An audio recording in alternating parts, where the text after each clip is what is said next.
Hi, I'm Brian, owner of Design Flow Heating and Cooling out of Eldersburg, Maryland, home of the 100% satisfaction guarantee. We are a water furnace geothermal pro, and we are here today on site at a client's house, going to go over transition and what it looks like, what an experience looks like with Design Flow Heating and Cooling.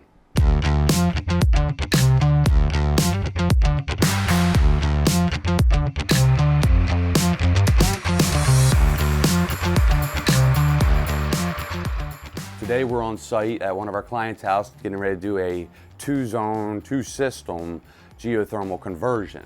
Now this particular customer already has natural gas. They live right in the heart of Eldersburg.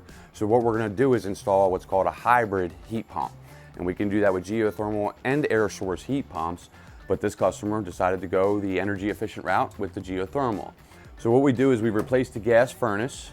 We put the water furnace manufacturer's coil on top of the unit, and then we're going to put a condenser back in the corner here. Now the condenser is going to be inside, so now we're not going to get the expansion and contractions out of the metals.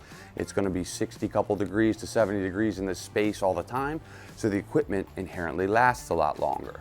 Part of this project, we're also going to be installing a steam humidification system. The importance of a humidifier is to put the moisture back in the air for sinuses, for allergens, for if you have nice furniture or hard woods, to keep them from drying and cracking out. And it also makes the air more dense, thus making it feel warmer. Like we have the feels like temperature on the weather, we have that indoors as well, except for we don't have the wind factor. We have just the temperature and the humidity. And it's the same goes in the summertime. The more moisture we can wring out, because here in Maryland we're in a very wet market during the summer months, it makes the air thinner, thus feeling warm. So the run time for multi-stage equipment is a great thing.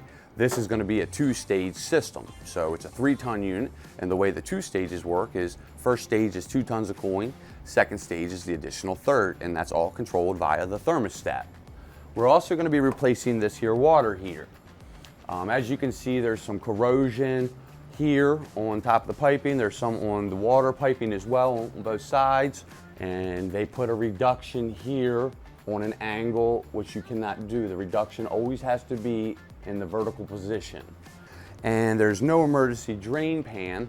So what we're gonna do with this is we're gonna lift this water heater up.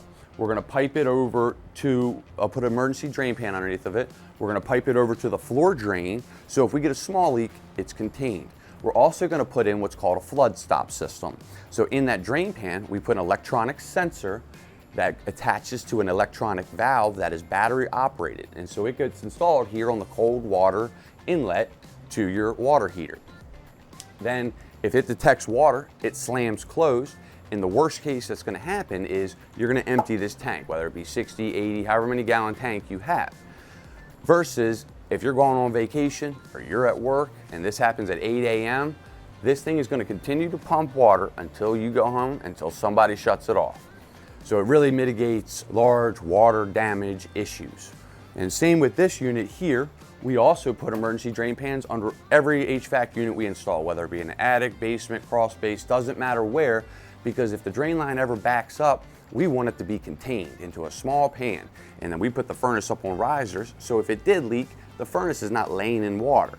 And then inside the pan is a leak detection switch for the HVAC unit, and it will shut the unit down, and thus you start to get warm, coming to take a look.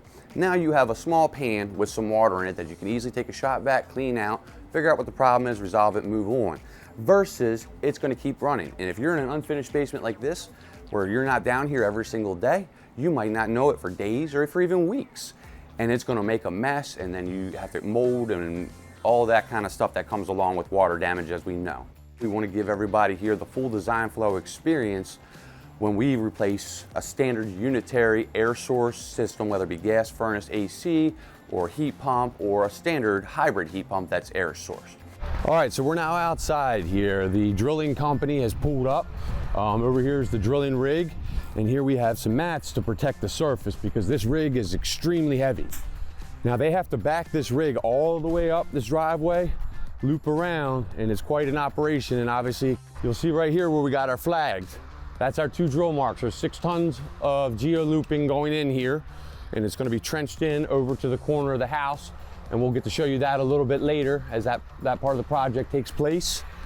So as you can see, this is quite an operation. But once this is all done, the infrastructure is here, and you'll have the loop will last you for 50 years.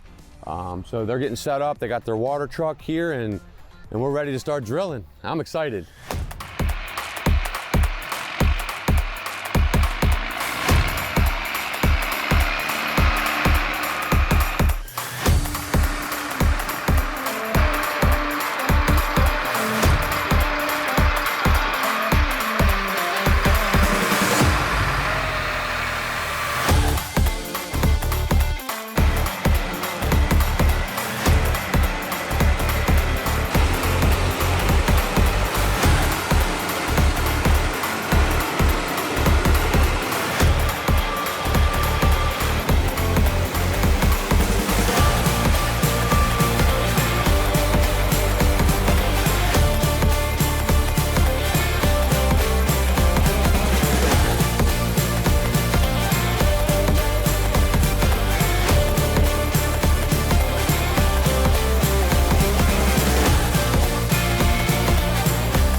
All right, so we just finished up this project in Eldersburg, Maryland. It's 2 3-ton water furnace geothermal systems. They did not have geothermal, as we had mentioned before, and wanted to take a moment to go through all the things that we corrected. So first and foremost, we put the emergency drain pan that we had talked about down low here. In the pan is a leak detection switch. So if this drain line backs up, the unit freezes up, pan fills up, shuts the system down, you start to get warm or cold because this is a condensing furnace that makes water in the winter, and shuts the system down. You come down, look, everything's concentrated to a smaller area, very easy to clean up. This is a 4-inch media filter system, which are wonderful airflow. They're very budget friendly to have installed, but they do a great job for what they are. Up here is the Aprilaire 800 steam humidifier. And as we had talked about before, there's different types of steam humidifiers. This one has a dispersion tube that goes right up into the supply ductwork. And we also mount external, should I say, air pressure switch, because we always want to make sure that we have air moving through the system if we're going to put raw steam into the duct. So this is what they call a safety mechanism. So this unit can now humidify and run the blower fan in this furnace without the heat having to run. So we can control to the optimal humidity set point in the space. If we move over just a little further, this is what they call an air scrubber. So this is a UV light and a catalyst that puts hydrogen peroxide in the air. They do make an ozone producing model, and this is the non-ozone. Basically the big difference is going to be the ozone model mitigates smells a lot quicker. So if you have indoor litter boxes or something of that nature, burn something in the kitchen, the ozone will mitigate a lot quicker. The other thing this does is it coats all the surfaces within your home. Anywhere the airflow in your duct system touches is going to coat it with hydrogen peroxide. So if your kids come home from daycare and they're touching, sharing germs everywhere, that'll help kill that and keep that at bay. It also, air conditioning systems inherently are very renowned for microbial growth, is the term we use. So that also helps kill anything that's internal to the system. It's cold, it's dark, it's damp, it's all the right recipe for microbial growth to happen. This has a cell in it that does have to be replaced every 2 years, but these work amazing. Now with this system, again, this is what we call a hybrid heat pump. Even though it is a water furnace 5 series geothermal system, it is still a heat pump with a natural gas furnace. Now with this, because the geothermal is so efficient, with a normal hybrid heat pump, we typically set the changeover around 35 degrees, give or take client pending. But this one we can set to 20 degrees. And in fact, I was running some historical data on this unit. When it went down to 15 degrees outside, it still did not run the fossil fuel furnace. In this instance, it was a little more budget friendly up front because we didn't have the electrical infrastructure to go all electric. All the infrastructure was here for the gas. And again, as little as the customer's going to use it, And in the event that something did happen, if there's a water furnace 5 Series geothermal system, this gas furnace can take the entire heating load of the home. So they will never be without. The last thing I wanted to hit on was this reduction.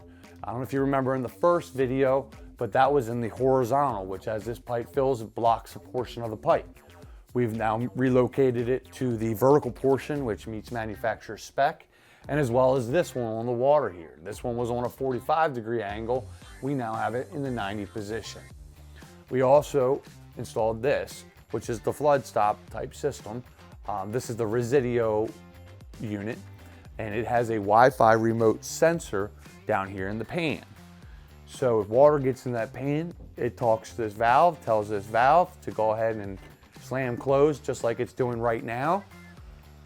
And then it shuts the water off. Now, only from here down will drain. And if you're on vacation or wherever, your home's gonna be protected from, anything more than this. We built the water heater up. That way, when we put the emergency pan, we can actually use the emergency pan for its intended purpose. And that's to be piped over to a floor drain, a sump pit, or something of that nature. So if in the event the tank leaks, it's not just gonna fill the pan and overflow, because many times people plug that. So you have to build it up so that way you have a bit of grade and it drains in. New expansion tank supported, and all this turned out really nice. We've since relocated the condensers, as we talked about in the previous video, inside. So now we're in a conditioned space. We're not gonna get the expansion and contraction out of the metals, and this thing can sit here and just hum along. We had to extend the refrigerant lines and rerun new refrigerant lines to each of these units. And then the water piping comes through this, which is what they call the flow center, which is where our pumps are. So this is what moves water in through the ground loop and through your unit. These are built out, that way we have plenty of room, isolation valves, and this is a closed loop, so nothing ever has to be done with it. We freeze protect them. We use Water Furnace's product in our loops. It's called Environol. That way we meet manufacturer spec, there's no question, and it's freeze protected down to 11 degrees. This way, when we, even though the loop ground does stay a relatively constant temperature, during peak times when we're getting long run cycles, you will actually start to cool the area around the loop. And when you get those long run cycles. So we will get lower temperatures, in some of our loops in northern Carroll County, get down into the low 30s. And that's why we have to freeze protect them. And that's completely normal in the Northeast to get down to those types of temperatures. But when you come to southern Carroll, it's a little warmer, and the loops stay inherently a little warmer into the 40s or so. It's all kind of dependent on the season. But we always freeze protect them. They're hydrostatic tested, pressure tested. And then this is one of the coolest things I want to talk about. So this is the Symphony. The Symphony is a Wi-Fi interface, and it's one of the most powerful tools in residential HVAC. So this allows me, the contractor, to log into your system remotely from anywhere in the world that I have internet access. So I also get alerts if your system goes into a failure. So I'll get an email and a text message, and half the time I find out before the customer even knows that their system is in a failure. So I can log in remotely. I can run reports on historical data and trending down to every 10 seconds of any input, output. The tool is amazing. Water Furnace's tech team also has access to this as well. The last thing we do, and it's inclusive to all of our geothermal systems, is a surge protector. These customers pay a lot of money for these systems.